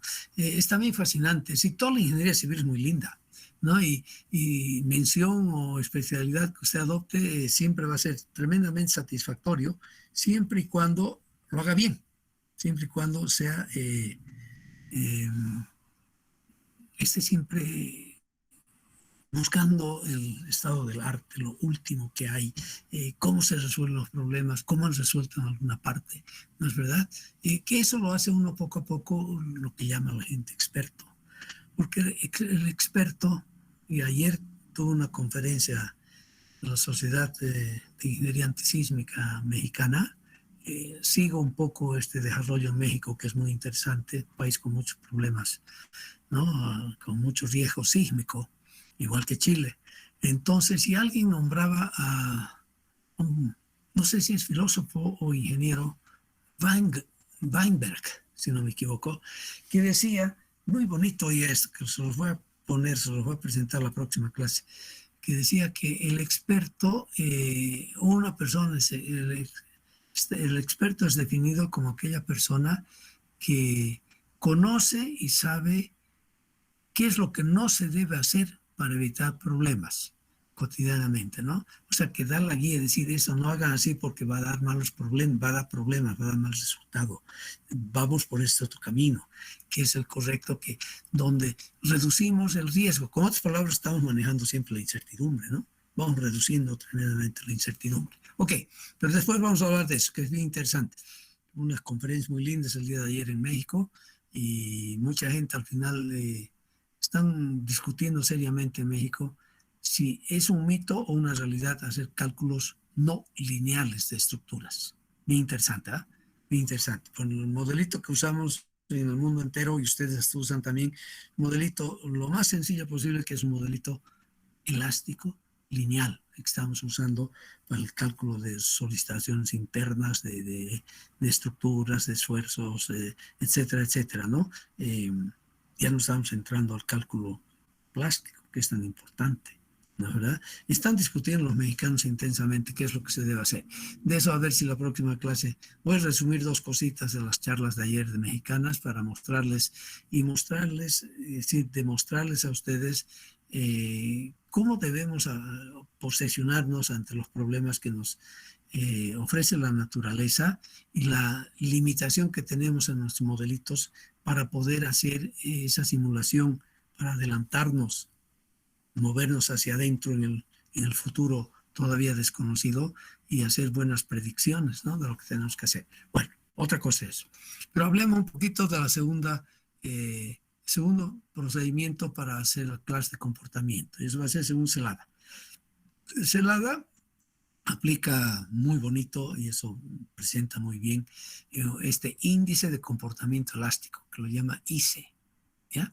Que no es nada más, fíjense ustedes que aquí, para hacer fundamentar la planificación de un túnel, qué comportamiento podemos esperar en base a todos los otros modelos, los tres modelos básicos, que son de geológico, hidrogeológico y geotécnico o geomecánico, ¿no? Y él nos propone simplemente, y esto hace más fácil todo porque también ya es un numerito, comparamos la resistencia a la compresión simple del macizo rocoso con un esfuerzo tangencial máximo que se va a presentar en una cavidad. Y aquí se usa, grosso modo, como aproximación los esfuerzos en estado elástico, una sección circular que se acerca más o menos a las secciones que hacemos, ¿no es verdad? Es 100% igual cuando usamos una TBM, una máquina de excavación, acuerdo. Pero cuando usamos una sección para carretera, por ejemplo, ustedes han visto las secciones que tenemos, se acercan bastante a una sección circular, ¿no es verdad? Que la tenemos que adaptar, tenemos que alejarnos de la sección circular para poder construirla, es otra cosa, cuando aplicamos el método de perforación y voladura, ¿ok? Entonces, definimos el índice de comportamiento elástico como este cociente, esta división, ¿ya? Y aquí introduce Biernawski en esta relación hecha a mano al resultado del análisis elástico, que son las formulitas de Kirsch, que todavía tenemos que verlas, ¿de acuerdo? O sea, nos estamos adelantando los resultados de análisis de teoría de la elasticidad, básicamente, ¿no? Donde tengo ese coeficiente de empuje, que es tan crítico para nosotros. Acabamos de hablar de él un poco, ¿no es verdad? Oiga, pero aquí, yo estoy mal. No sé si esto está editable. Sí, está editable, qué bien. Porque aquí debería ser un cachico. ¿Ah? Y aquí también. Esto es editable, qué bien. Este es un cachico. ¿Ya? ¿Qué es ese coeficiente entonces, KO? Ok, así está mejorcita la cosa para que entiendan. Y aquí estamos usando simplemente, se ha usado acá para calcular entonces esos esfuerzos. Se ha usado acá, no he dicho que hemos usado acá, ¿no? Hemos usado, están usándose aquí el peso unitario del macizo rocoso de 27, ¿no? 27 kilonewtons metro cúbico. Y esta es una formulita empírica, ¿ya? Es una formulita empírica de resistencia a la compresión simple. Si no me equivoco, es de Galera. ¿Ya? Está, no sé cuál ha usado. O sea, es una formulita empírica, por si acaso, ¿ya? Que está en función, la resistencia a la compresión simple macizo rocoso, está en función a la compresión simple de la roca intacta y al RMR corregido de Biernawski, ¿ya? Y tenemos dos casos, dos formulitas, de acuerdo y esto no está tan bien, pues aunque igual, bueno, está bien, porque puede ser igual, si es igual. Si usa usted, si es K1, pone usted aquí 1, aquí le va a salir 2H y aquí le va a salir 2H también, ¿no? O sea, es válido esto, ¿ya? Vamos a usar esta formulita, el IC, que no es nada más entonces que la comparación de dos magnitudes de esfuerzos. Esfuerzo de compresión simple máximo macizo rocoso dividido por el esfuerzo máximo tangencial alrededor de la cavidad como tal. Y estos valores, bueno, aquí está definido, están las unidades. Es importante tener las unidades, ¿no es verdad? Porque si no tenemos las unidades, nosotros no tenemos las unidades, no podemos aplicar, pues,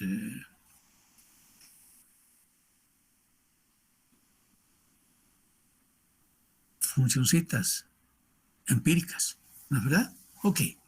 Y con estos valores, además, introduce acá un coeficiente de corrección de forma, F, que es este, ¿ya? Un túnel circular de 6 metros, 10 metros, lo que estamos usando mucho.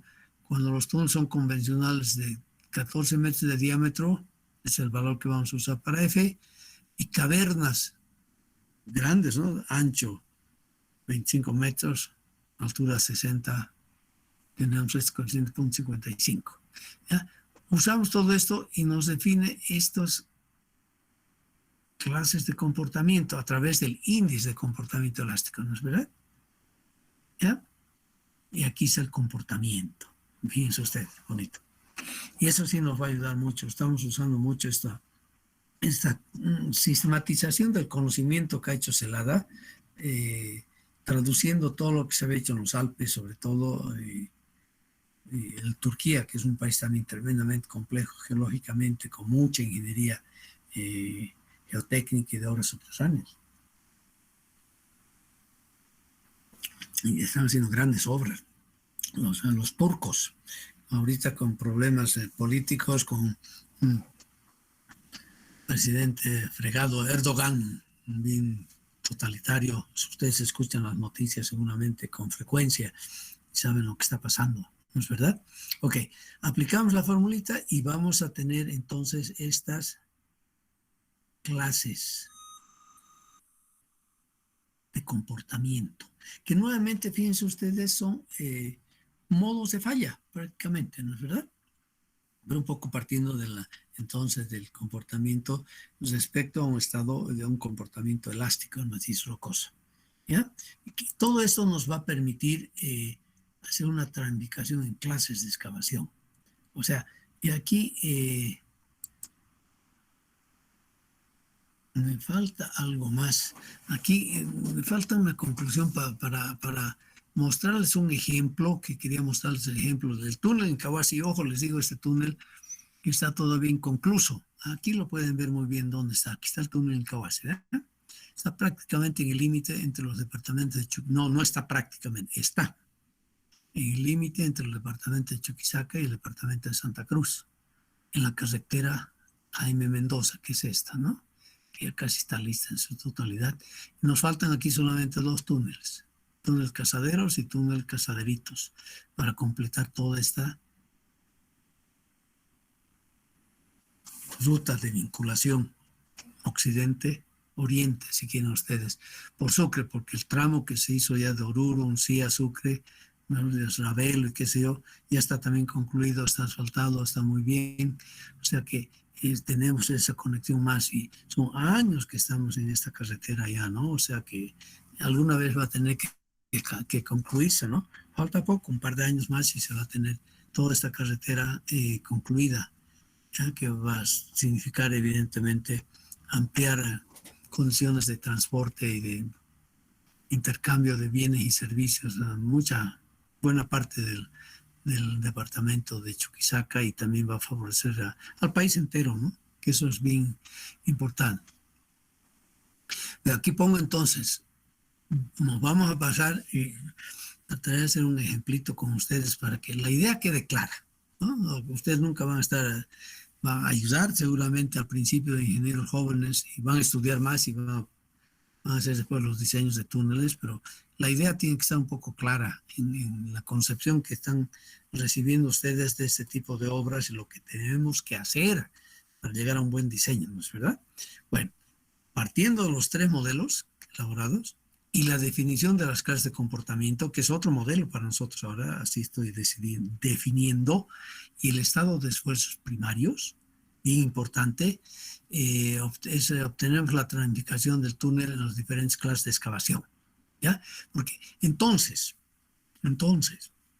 el objetivo final que tenemos es agarrar el túnel, ¿no es verdad?, del punto A al punto B, tramificarlo adecuadamente y asignar a cada tramo, o sea, tenemos que definir cuáles son los tramos que los consideramos homogéneos en su comportamiento, tomando en cuenta toda la información que se ha podido estudiar y procesar, y definir la clase de excavación que vamos a tener. ¿Qué es la clase de excavación?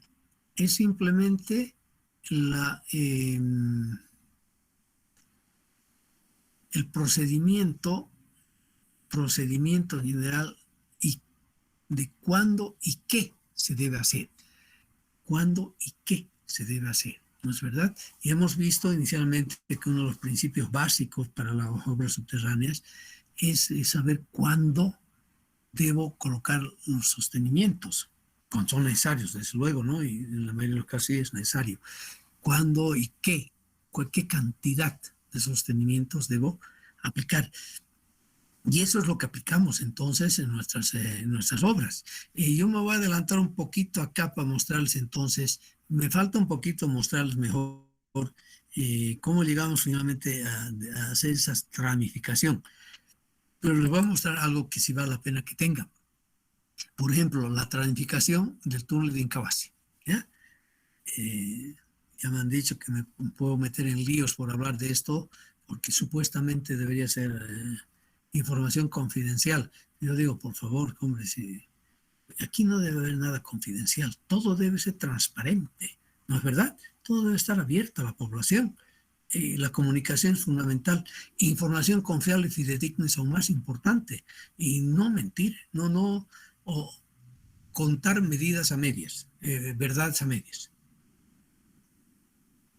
Eso es engañar. Eso no se hace.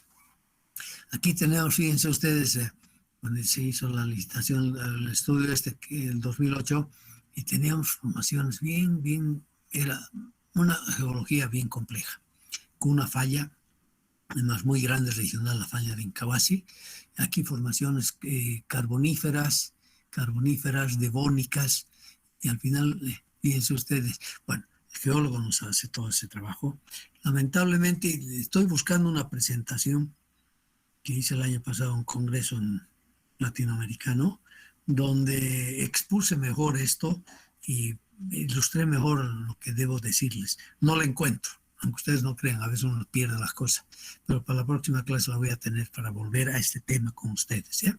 Se hace toda una tramificación.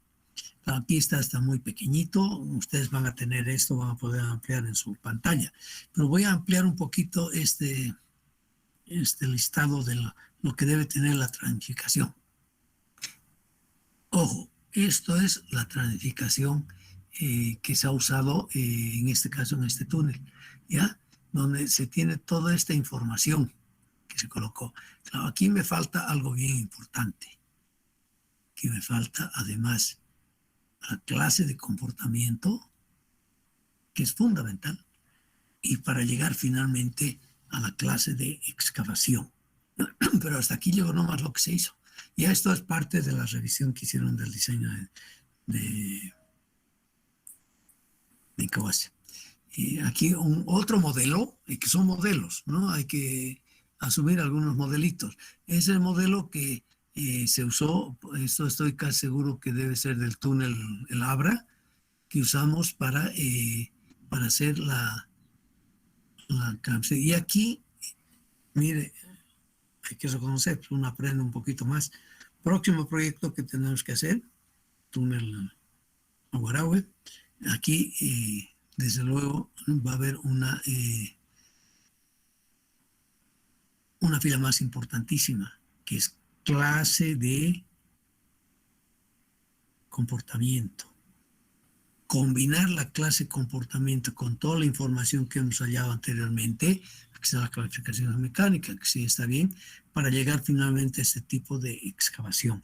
O sea, aquí, por ejemplo, y esto es, bueno, 8 o 10 años que habremos hecho eso, Abra, 2013 más o menos, que está el túnel ahí, ¿la verdad? Ciertas deficiencias hemos tenido, pero logramos hacer un buen modelo y a pesar de que no tenía supervisión, la construcción, imagínense esto, ¿no? La alcaldía municipal de Cochabamba no tenía supervisión de esa construcción del túnel, hicieron que se encarezca un poco la obra, debo reconocer. Porque ustedes por principio, un principio sano. El contratista trata, ¿qué hace el contratista? Trata de optimizar su utilidad, ¿no es verdad? Y si no hay una buena supervisión que le defina muy bien la calidad que tiene que hacer, lo que realmente tiene que hacer y lo que no tiene que hacer, porque eso significa optimizar, salirse del presupuesto, entonces el contratista lo va a hacer, ¿no es verdad? ¿Ya? Les pongo esto como ejemplo y aquí me falta, evidentemente, voy a completar esto para la próxima clase, me falta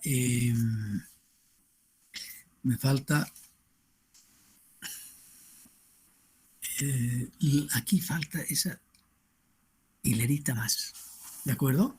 Entonces, tal vez aquí voy a incluir un texto también de una laminita más para explicarles eso, para que quede bien grabado, no solamente figuritas y imágenes que después no saben ustedes cómo interpretar finalmente, ¿no? Que no sería lo mejor.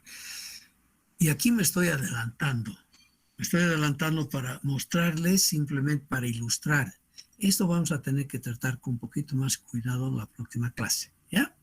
Encuentro la presentación que hice y voy a poder entonces hacer una mejor exposición, pero aquí les muestro un resultado final de lo que hice, de lo que hicimos.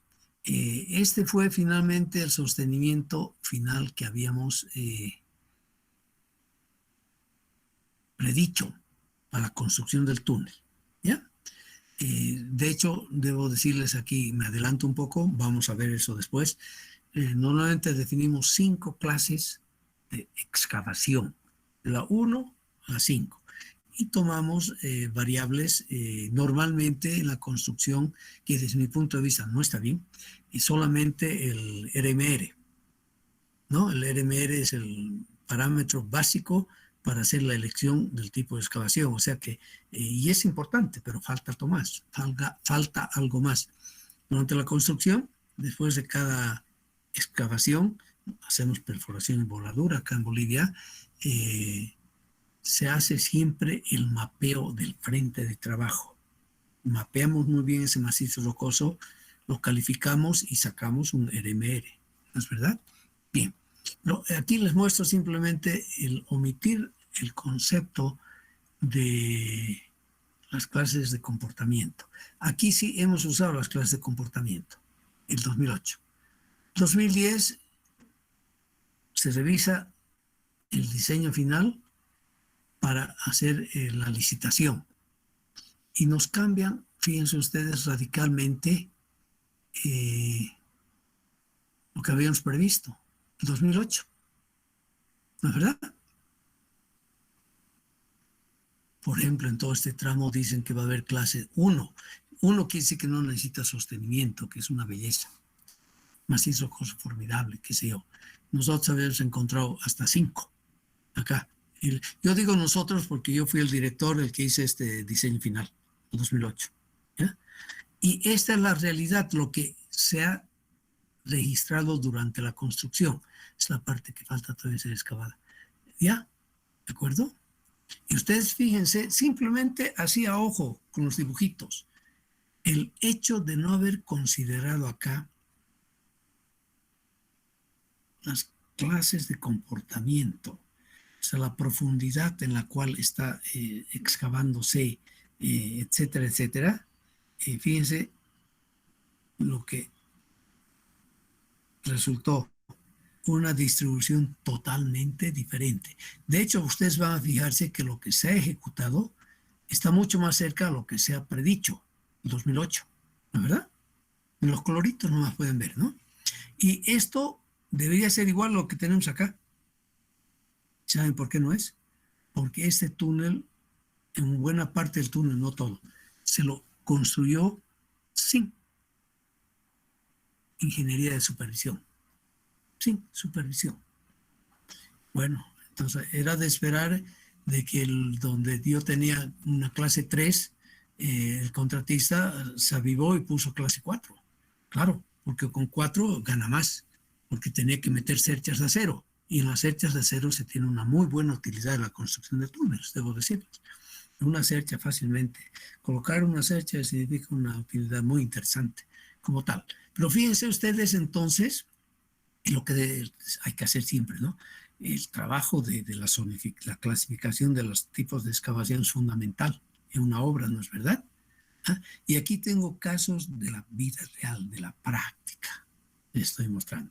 Vamos a volver sobre esto, pero les quería mostrar esto para que vean lo importante que es entonces hacer un pronóstico que se acerque lo más que se pueda. Aquí, por ejemplo, yo personalmente lo dudo aquí, que no estaba, no tengo más datos para investigar, para ver por qué. Aquí todavía me puedo imaginar fácilmente que de 2 brincaron a 3. Muy bien, pero que hayan brincado. Y aquí también puede ser, aquí vamos a discutir un poco más eso para que ustedes comprendan. De 3 se fueron a 4, me parece bien. Aquí teníamos 4 también, los dos. Fíjense usted, y aquí estos 13 me los convirtieron en 4. Todo esto, desde mi punto de vista, debería, aquí lo dudo todavía un poco. Aquí yo pienso que, voy a revisar un poco más, pero que del 2 brinquen al 4, es mucho, ¿no? Aunque aquí habían previsto eso también, evidentemente. Bien, este es un ejemplo actual, actualísimo. Van a leer en la prensa próximamente porque la CAF, el Banco de Desarrollo Latinoamericano CAF, ya ha ofrecido, no solo ofrecido, sino que ya ha comprometido el dinero necesario para concluir la construcción de este túnel. Faltan 200 metros más o menos, y sobre todo falta vestir todo el túnel, ¿no? Que es es una inversión bastante grande, porque se acabó todo el presupuesto que se tenía el túnel con este tipo de pronóstico, y no se acabó ni siquiera de excavar el túnel, ¿no? ¿Verdad? Ok, bien. Esto era para ilustrarles a ustedes. Yo les voy a... son las... ¿qué horas son? Las 10. Podemos avanzar un poquito más. Hablemos un poquito de los métodos de excavación, que en sí, aquí me he adelantado y estaba pensando hablar primero de los métodos de excavación para después recién hablar sobre la clasificación de las clases de excavación, porque el método de excavación es muy importante, ¿no es verdad? De hecho, aquí no nos hacemos cuestionamiento de esto en Bolivia, porque hacer excavaciones con TBMs prácticamente está descartado por el momento en Bolivia, por el costo alto que tiene una TBM y los problemas logísticos que tenemos, ¿no? No se olviden que somos un país totalmente dependiente, donde hasta una tuerca tenemos que importar, ¿no? No fabricamos. Es un problema muy serio eso, ¿no? Aparte de la seguridad alimentaria fundamental para este país, es el hecho de que no producimos ningún bien de capital, ni repuestos ni bienes de capital verdaderamente dicho, ¿no? Grandes maquinarias y qué sé yo. Dependemos totalmente del exterior, ¿no? No sé, habría que meditar como ingenieros, tenemos que meditar el concepto de lo que es soberanía realmente, ¿no? Independencia, porque todo tiene que venir de afuera. Yo me imagino, y no quiero imaginarme a la vez, si alguna vez nos bloquean insumos de bienes de capital y repuestos, Bolivia se para en 6 meses. ¿Ah? Repuestos, porque los autos se pararían, ya no funcionarían, aunque tenemos excelentes mecánicos, ¿no es verdad? La poca industria que tenemos establecida en el país se pararía de cuajo 6, 8 meses si no nos dejaran comprar en alguna parte los repuestos que necesita la maquinaria que está instalada trabajando en Bolivia. Las construcciones se pararían, imagínense lo que gastamos nosotros en repuestos para todo el equipo pesado para las construcciones civiles, ¿no? Es increíble, es un montón. Y si nos limitarían esa importación, estaremos muy, muy, muy mal, ¿no es verdad? O sea que eso tenemos que meditar también, ¿no? Pero bueno, estamos en los métodos de excavación. No olvidaremos de todos los demás problemas. Aquí hay una de la definición interesante que debemos usarla, que es la de señor Franklin. Mire, de hace 40 años, ¿no? Que 40, 50. Mire cómo va avanzando, se van haciendo las cosas viejas. Y no hay nada mejor que haya salido hasta el momento, ¿no? Para poder definir bien la excavabilidad del terreno. Y la hacemos acá simplemente tomando en cuenta la resistencia a la compresión simple, el macizo rocoso, de la roca intacta, perdón. Ve, aquí me falta algo, ¿no es verdad? Aquí debería escribir, no, pero es una figurita, ya está. Ya, pero esta tiene que ser roca intacta. ¿Ya? Voy a corregir esto. Roca intacta. Y el espaciado de las discontinuidades en metros. Espaciado, nosotros usamos más espaciamiento. Bueno, con estos datos que son datos experimentales, ¿no es verdad? Nosotros vamos a ya llegar a más o menos definir dónde vamos a usar voladura, o sea, explosivos, y dónde podemos hacer un trabajo ripable y dónde se puede hacer una excavación mecánica sin ninguna dificultad. Fíjense ustedes, entonces aquí tenemos estas 4 zonas, ¿ya? Estas 4 zonas. Con eso resolvemos, hacemos la primera elección, si quieren ustedes, y en función de esta resistencia a la compresión simple. Y yo me he equivocado alguna vez en algún proyecto por no usar esto, no estudiar más detenidamente. He metido que habría que se podía excavar con voladura, digamos, en esta zona, donde todavía podemos hacer un trabajo todavía mecánico, ¿no? Colocando uñetas especiales a una retroexcavadora, y en el túnel poder trabajar, excavar con cierta dificultad ya, pero puedo sacar el material sin explosivos, sin generar los sacudones grandes y aflojar parte del material y la roca que está alrededor de la cavidad, ¿no es verdad? Eso sí, tenemos casos donde es inevitable que tengamos que usar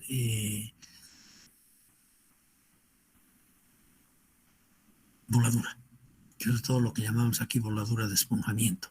No llamamos que la excavabilidad es mala. Cuando hablamos de una excavabilidad mala o muy mala, ahí sí o sí tenemos que usar explosivos. Y el usar explosivos cuesta mucho más que una excavación mecánica o una excavación ripable. Esas son las tres categorías, si quieren ustedes, ¿no? El costo que va a ir subiendo un montón, ¿no? Y aquí la excavación pues sube fácilmente, si es con voladura y con todo lo demás, fácilmente pueden estar 60, 70 dólares el metro cúbico, ¿no? Y aquí vamos a estar, no vamos a estar más de 10, 12 dólares el metro cúbico. Otra escala totalmente diferente al precio que pagamos por la excavación superficial, ¿no es verdad? Muy diferente. Por la excavación superficial pagamos alrededor de 3 dólares el metro cúbico para una excavación mecánica buena. Aquí podemos estar en 6, 7 dólares y por aquí podemos estar en 16, 18 dólares excavación superficial por metro cúbico. En obras subterráneas cambia totalmente esta distribución, el costo de la excavación que podamos tener.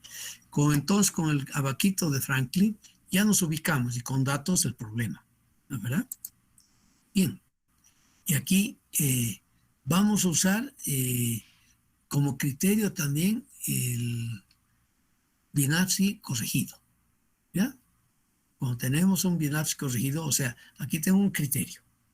Es un otro criterio que también lo vamos a aplicar, ¿no?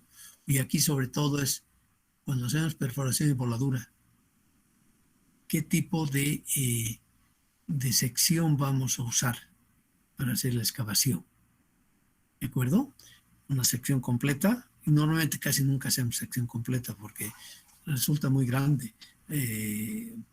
Siempre hacemos calota y destroza. Calota es la parte superior y destroza la parte inferior del túnel, ¿no es verdad? En todo este rango. Estos son rangos bien generales, oiga, ¿no? Porque hay que tener mucho cuidado en la aplicación de estos rangos, pero sí nos guían, nos ayudan y meter la experiencia personal, ¿no es verdad? La experiencia de otros colegas. De 0 a 30, calota, destrozo y contrabóveda, y de 0 a 30 también hay que usar galerías múltiples, ¿no? Si estamos usando TBM, tenemos este rango de valores. Aquí puede ser abierta. Vamos a hablar un poquito entonces del tipo de TBMs. Y si es con escudo, podemos ir a excavar cualquier tipo de material con el TBM ahora, ¿no? Claro que cuesta mucho más, ¿no?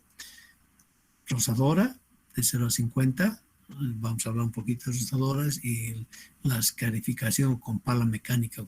Como les decía, por ejemplo, usar un excavador, un retroexcavador en la excavación para macizos rocosos malos, ¿no? Y muy malos como tal.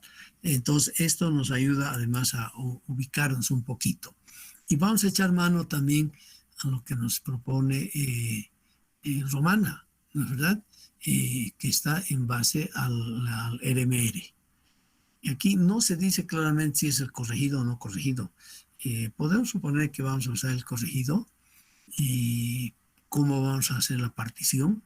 Y aquí los métodos de excavación también. Ven ustedes entonces que en cierta medida lo que estamos aquí poniendo en números se va a reflejar un poco en esta etapa, esta tablita de método de excavación que podríamos usar.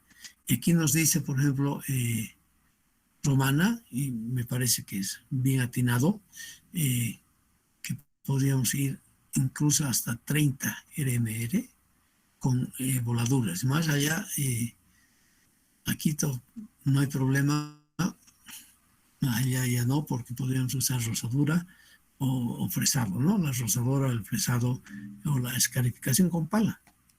Lo ponemos acá. Esta es información aquí inválida. No sé si esto les va a confundir para hacer alguna elección, de repente sacamos de acá. Y tenemos el ciclo de perforación en voladura, o sea, tenemos varios métodos, hemos dicho, de excavación, perforación en voladura, TBM, rozadora, escarificación con pala, ¿no? Y tenemos acá entonces estos valores. Bien, yo propongo, jóvenes, señoritas, y yo tengo un compromiso urgente, esta vez lamentablemente no he podido posponerlo, entonces les voy a proponer que concluir la clase y la clase de hoy día.